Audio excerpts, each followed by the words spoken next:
जैसा कि last episode में हमने देखा कि जीनियस बैटल के फाइनल राउंड्स शुरू हो चुके हैं और लू वोफेंग अपने सभी ओपोनेंट्स को हराते हुए टॉप 16 में आ चुका था, जहां पर अब उसका ओपोनेंट होता है फैंटम जेलास। और अब जैसे ही लू वोफेंग उसका सामना करने के लिए बैटल ग्राउंड में आता है तो वो उसे देखते हुए सोचता है, हालांकि मेरा कॉन्शियसनेस लेवल इससे हाई है लेकिन फिर भी इसकी तरफ देखने पर मुझे बहुत ही अजीब सी फीलिंग आती है। खुशकिस्मती से मेरे पास मेरे मास्टर का वॉइड डिफेंस सोल कोर है, इसकी हेल्प से एटलीस्ट मैं जल्दी नहीं हारूंगा।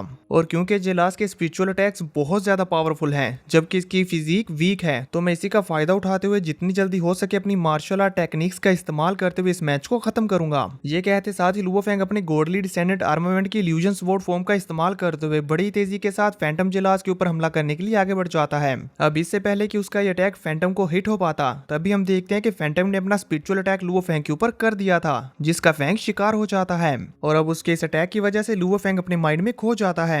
साथ ही यहाँ पर फैंटम उसे बोल रहा था, हालांकि तुम्हारे पास स्पिरिचुअल डिफेंस ट्रिक्स हैं पर मेरी मैनिपुलेशन ट्रिक्स अभी भी तुम्हारे दिल में घुस सकती हैं। वहीं लू वोफेंग फैंटम जेलास के अटैक से हिट होने के बाद खुद को स्पेस में पाता है, जहां उसके सामने अर्थ के ऊपर बहुत बड़े बड़े अटैक हो रहे थे, जिन्हें देखते हुए वो जल्दी से भागकर अर्थ पर जाता है कि आखिर ये हो क्या रहा है। वहां पर पहुंचकर वो देखता है कि यहाँ तो हर तरफ इंसेक्ट क्लैन ने तबाही मचा रखी है और यहाँ पर तो हर तरफ इंसेक्ट मॉन्स्टर्स हैं जो लगातार ह्यूमंस को खत्म करते जा रहे हैं। अपने सामने यह सब होता हुआ देखकर लू वोफेंग को तो अपनी आंखों के ऊपर यकीन ही नहीं हो रहा होता। इन इंसेक्ट मॉन्स्टर्स की वजह से पूरी हेंगजिया कंट्री और साथ ही साथ अर्थ पर जितने भी ह्यूमंस और सिविलाइजेशंस बची थी वो सारी की सारी डिस्ट्रॉय होती जा रही होती हैं और वहां पर बहुत बड़े बड़े और जोरदार ब्लास्ट हो रहे थे। लू वोफेंग इन्हें देखते हुए बहुत ज्यादा घबरा जाता है। उसे अभी तक समझ नहीं आ रहा था कि ये कैसे हो गया। तभी वो देखता है कि उसकी पूरी फैमिली को भी इन इंसेक्ट मॉन्स्टर्स ने खत्म कर दिया है। उन्हें इस हालत में देखकर फैंग की हालत और भी ज्यादा खराब हो चुकी थी और वो बहुत ही ज्यादा गुस्से में आ जाता है, जिसकी वजह से उसकी आंखें भी रेड होना शुरू हो जाती हैं। तभी यहाँ साथ ही साथ फैंटम जेलास हमें बताता है, चाहे कोई कितना ही पावरफुल वॉरियर क्यों ना हो, मेरी मैनिपुलेशन ट्रिक से क्रिएट किया हुआ इल्यूजन बहुत ही ज्यादा रियल होता है, हत्ता कि इससे वो वॉरियर भी नहीं बच पाता और ये ऑटोमेटिकली उस पर्सन के अंदर छुपे हुए फियर्स को बाहर निकाल आता है और उसे दिखाता है, जिससे तो उस वॉरियर को भी समझ नहीं आता कि क्या ये सब कुछ इल्यूजन है। और क्योंकि उसे ये सब कुछ रियल लग रहा होता है इसी वजह से वो अपना आपा खो देता है और ये इल्यूजन तब तक बद से बदतर होता जाता है जब तक ये उसकी हर कीमती चीज को तबाह ना कर दे। और ये तब तक चलेगा जब तक उस वॉरियर का माइंड कंप्लीटली शैटर्ड ना हो जाए, यानी कि उस वॉरियर के मरने तक। तो इसी से हम अंदाजा लगा सकते हैं कि फैंटम जेलास की ये टेक्निक कितनी ज्यादा खतरनाक है। यही रीजन है कि अभी तक इसकी मैनिपुलेशन ट्रिक से कोई भी नहीं बच पाया और इसी वजह से लू वोफेंग की भी हालत यहाँ पर बहुत खराब हो चुकी है। फैंग यहाँ पर गुस्से में अपना आपा खोते हुए जोर जोर से चिल्ला रहा होता है, जिसकी ये हालत देखकर यूजिन भी उसके लिए बहुत परेशान हो रही थी। वहीं हम देखते हैं कि फैंग अपनी पावर्स को रिलीज करते हुए तेजी के साथ इंसेक्ट मॉन्स्टर्स को मारना शुरू कर देता है। वो इतनी बुरी तरह से उन्हें पीट रहा था कि उनके मरने के बाद भी उन्हें नहीं छोड़ रहा होता। इसी से हम अंदाजा लगा सकते हैं कि लू वोफेंग के माइंड के ऊपर फैंटम जेलास की इस टेक्निक ने कितना ज्यादा इफेक्ट किया है। साथ ही यहाँ पर हम देखते हैं कि फैंग इन मॉन्स्टर्स को पीटते साथ साथ सोच रहा होता है, मैंने क्लियरली अपनी डिफेंस को बहुत ही स्ट्रॉन्ग बनाया था पर फिर भी ये मेरे साथ अनकॉन्शियसली क्यों हो रहा है। ये सोचते साथ साथ हम देखते हैं कि फैंग बिना रुके उन इंसेक्ट मॉन्स्टर्स को बहुत बुरी तरह से मार रहा होता है, जबकि यहाँ बैटलफील्ड में फैंटम जेलास लू वोफेंग के ऊपर अपना एक और अटैक करने जा रहा था। वहीं लू वोफेंग इल्यूजन में इन इंसेक्ट मॉन्स्टर्स को पीटते पीटते स्पेस में ले आता है पर इसके बावजूद भी नहीं रुकता। पर इसी के साथ साथ वो अभी भी अपने मन में बोल रहा होता है, मुझे यहाँ पर बिल्कुल भी लापरवाह नहीं होना और जीनियस बैटल को कंटिन्यू करना है, मुझे अर्थ को नहीं छोड़ना चाहिए। तभी सीन कट होता में दिखाया जाता है कि जीनियस बैटल की इस फाइट को जितने भी वॉरियर्स देख रहे थे वो सभी बोल रहे होते हैं, ये कितना बोरिंग है, लगता है फैंटम जेलास दोबारा से जीत जाएगा। लू वोफेंग के जीतने का तो कोई चांसेस भी नहीं है। वहीं लू वोफेंग अभी भी स्पेस में लातादाद इंसेक्ट मॉन्स्टर्स के साथ फाइट कर रहा था कि तभी उसका सामना एक बहुत ही पावरफुल इंसेक्ट मॉन्स्टर के साथ होता है, जिसने फैंग को एक जोरदार हिट करते हुए जमीन के ऊपर बहुत बुरी तरह से पटका था। पर इसी दौरान फैंग के माइंड में सिर्फ एक ही चीज चल रही होती है, जीनियस बैटल, मुझे जीनियस बैटल में वापस जाना है। अब क्योंकि यहाँ पर लू वोफेंग इल्यूजन में बहुत बुरी तरह से ट्रैप्ड है और बैटल एरिना में एक जगह पर स्टक हुआ पड़ा है, इस मौके का फायदा उठाते हुए फैंटम जेलास अपने एक बहुत ही ज्यादा पावरफुल अटैक को रेडी करता है, जो कि दिखने में बिल्कुल कटिंग ब्लेड डिस्क की तरह लग रहा था। फैंटम जेलास को इस खतरनाक अटैक को रेडी करता हुआ देखकर बाहर मौजूद ऑडियंस लू वोफेंग से कहती है, लू वोफेंग हमने तुम पर बेट लगाई है, हारना मत। तभी हमें यहाँ पर सीनियर कांगबू को दिखाया जाता है, जो कि लू वोफेंग और फैंटम जेलास की फाइट को देख रहे होते हैं और उसे देखते हुए कहते हैं, लू वोफेंग तुम्हारी कॉन्शियसनेस पावर भी जेलास की कंट्रोल टेक्निक के आगे रेजिस्ट नहीं कर पाई। तभी दूसरी तरफ हम देखते हैं कि फैंटम जेलास के इल्यूजन में एक बहुत ही बड़ा इंसेक्ट मॉन्स्टर लुवो फेंग के ऊपर हमला करने के लिए आगे बढ़ रहा था, जबकि लुवो फेंग अपने घुटनों के बल होता है। और वहीं इधर बैटल एरिना में फैंटम जेलास का वो cutting disc blade attack fang के साथ हिट होने ही वाला होता है कि तभी दोनों तरफ का ये सीन अचानक से स्लोमो में आ जाता है और फैंग अपने मन में बोल रहा था, मुझे याद आ गया, मैं जीनियस बैटल में पार्टिसिपेट कर रहा हूँ। ये दुनिया तो सिर्फ एक इल्यूजन है और मुझे इसे सीरियस लेते हुए उदासी में डूबने की कोई जरूरत नहीं। मुझे इस इल्यूजन को तोड़ते हुए जल्दी बैटल एरिना में उठना होगा, नहीं तो मैं हार जाऊंगा। और मैं इस बात को भी मेक श्योर करूंगा कि मैंने अभी यहाँ पर जो कुछ भी देखा वो मैं रियल लाइफ में कभी भी ना होने दूं। ये कहते हुए हम देखते हैं कि लुवो फेंग ने अपने सामने हेवनली फॉरबिडन शटल की एक प्रोटेक्शन शील्ड बना ली थी, जो कि यहाँ इल्यूजन में भी बन चुकी होती है और वहीं दूसरी तरफ बैटल एरिना में भी बन चुकी थी, जिसकी वजह से फैंग यहाँ इल्यूजन में भी उस इंसेक्ट मॉन्स्टर के हमले से बच जाता है और वहीं बैटल एरिना में भी फैंटम जेलास के हमले को ब्लॉक कर चुका था।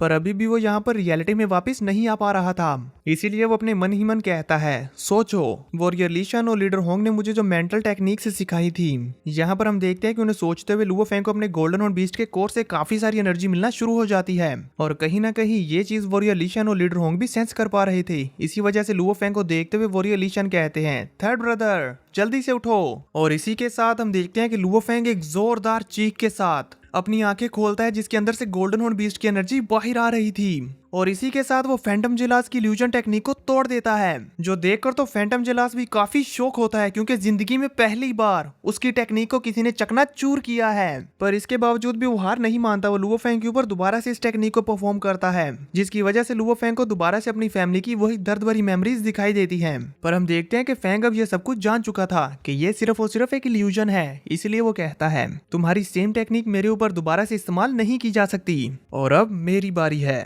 इसी के साथ हम देखते हैं कि फेंग अपने गोडली डिसेंडेंट आर्मामेंट को बाहर निकालते हुए अपनी टेक्निक को परफॉर्म करना शुरू कर देता है और साथ ही साथ कहता है, चलो अब देखते हैं कि क्या तुम्हारी वीक बॉडी मेरे इस अटैक को बर्दाश्त कर पाएगी या नहीं। और ये कहते साथ ही हम देखते हैं कि लुवो फेंग ने अपनी उस टेक्निक को कंप्लीट कर लिया था, जो कि और कोई नहीं बल्कि गोडली डिसेंडेंट आर्मामेंट की second form sky piercing form होती है, जिसको फेंग बड़ी तेजी के साथ फैंटम जेलास के ऊपर थ्रो कर देता है। और इसे अपनी तरफ आता हुआ देखकर हम देखते हैं कि फैंटम जेलास की हालत भी बहुत खराब हो जाती है और इसी के साथ उसका किस्सा यहीं पर खत्म।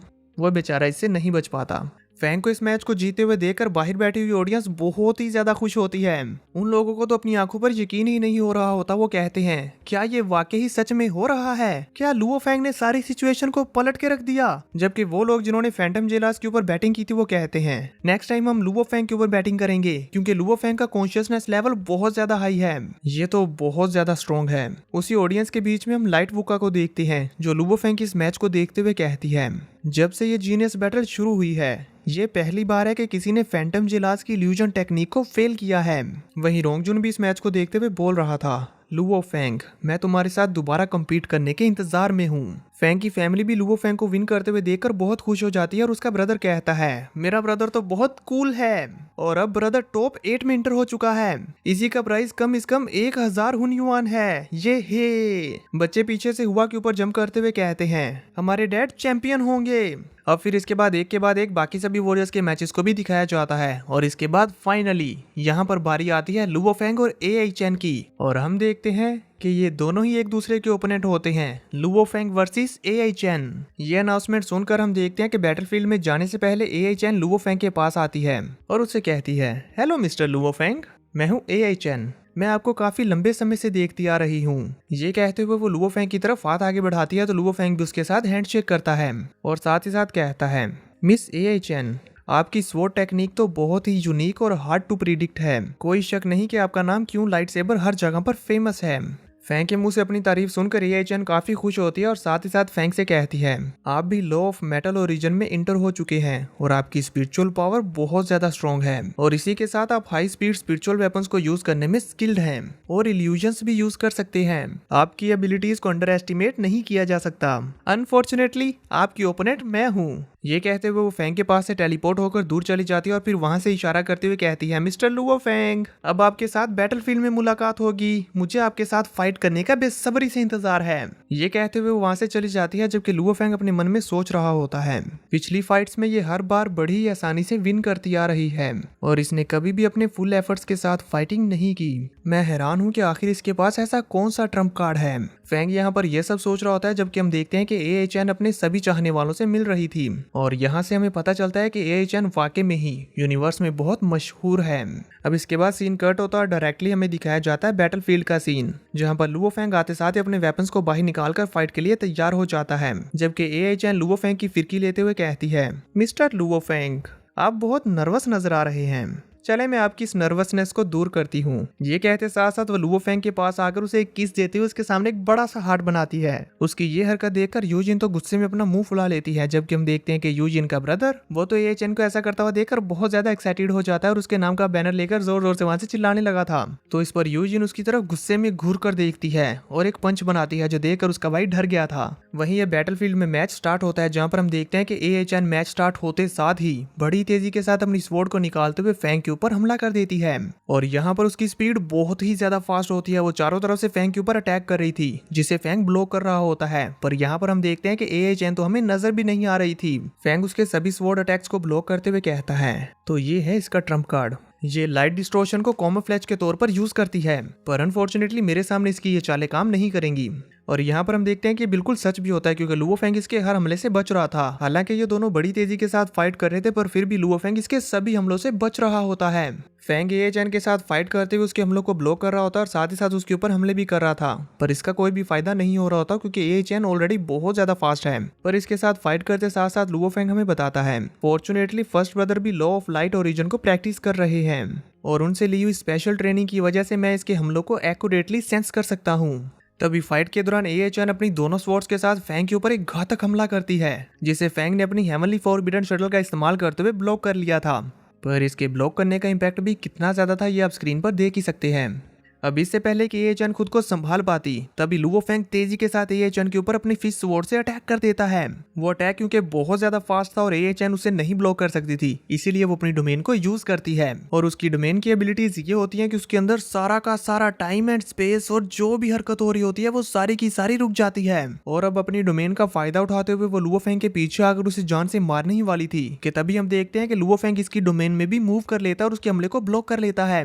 पर ब्लॉक करने के बावजूद भी इस अटैक का इम्पैक्ट इतना ज्यादा था कि फेंग तेजी के साथ दूर जाकर एक बिल्डिंग के साथ टकराता है, जिसकी वजह से वहां पर एक जोरदार ब्लास्ट होता है, जो देखकर यूजिन और लुओ फेंग की पूरी फैमिली घबरा जाती है। वहीं हम देखते हैं कि लुओ फेंग इस ब्लास्ट के अंदर से खुद को संभालते हुए बाहर आते हुए कहता है, तो ये है इसका Trump card, law of time origin. इसी वजह से ये लास्ट मूवमेंट में मेरे हमले से बच सकी। जबकि लीडर होंग भी हैरानी के साथ बोल रहे थे, आखिर इसने लॉ ऑफ ओरिजिन को इतनी देर तक कैसे छुपाए रखा। जबकि वहीं दूसरी तरफ जितने भी लोग इस जीनियस बैटल को देख रहे थे वो सभी एएचएन को चेयर अप कर रहे होते हैं। और वहां पर कुछ लोग तो ये भी बोल रहे थे कि ये सिर्फ स्टार लेवल पर है, पर फिर भी ये टाइम को रोक सकती है। मिस एएचएन तो वाकई कमाल की है। यहाँ पर हम देखते हैं कि ये सभी लोग तो एएचएन के दीवाने हो चुके थे, जबकि वो बाता पैनिक करते हुए कहती है, ओ नो। साथ ही वो यहाँ पर स्क्रीन पर कैलकुलेट कर रही होती है कि क्या लुओ फेंग इस बैटल को जीत भी पाएगा या नहीं। तो वो कैलकुलेट करते हुए बताती है, मैंने बहुत सारे अलग अलग एल्गोरिथम्स का इस्तेमाल करते हुए डाटा कलेक्ट किया है, पर फिर भी लुओ फेंग के हारने के चांसेस 99.93% हैं। इस इतने ज्यादा डिफीट रेट को देखकर हम देखते हैं कि मिस्टर वू और टूका दोनों ही लुओ फेंग के लिए बहुत परेशान होते हैं। और वो बाता बेचारी का तो पूछो ही मत, वो बहुत पैनिक कर रही थी। जबकि वहां बैटलफील्ड में लुओ फेंग एएचएन के साथ फाइट करते हुए इसे हराने का कोई ना कोई तरीका सोच रहा होता है और इन दोनों की ये फाइट बिल्कुल कांटे की होती है। तो देखेंगे नेक्स्ट एपिसोड में कि क्या लुओ फेंग एएचएन को हरा पाएगा या नहीं।